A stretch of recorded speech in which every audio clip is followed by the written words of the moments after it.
2 ខែ2 ខែ16 ថ្ងៃបង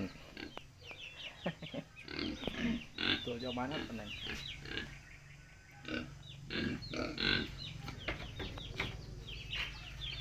បាញ់ឲ្យរួចពីធំលើកវាអត់ចង់រួចធ្ងន់ដែរតែល្បាក់50អីក៏មិន50ក៏40ក្បែរថានេះ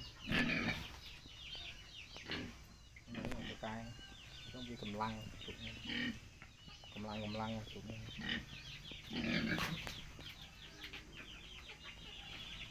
បីនេះខ្លាំងបកែផ្លោះធុង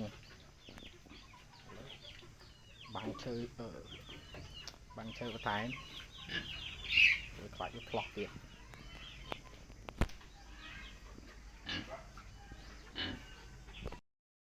អូខេឥឡូវបន្ទាប់ពីយើងបាច់ទឹករួចច្រឡំបាញ់ទឹករួចแล้วก็ដាក់ចំណីឲ្យស៊ីហើយពុកទៀតពីក្បាលតែក្បាក់ដាក់បាយនេះបងប្អូនតិចខែដំបូងខ្ញុំរាប់ទេគឺ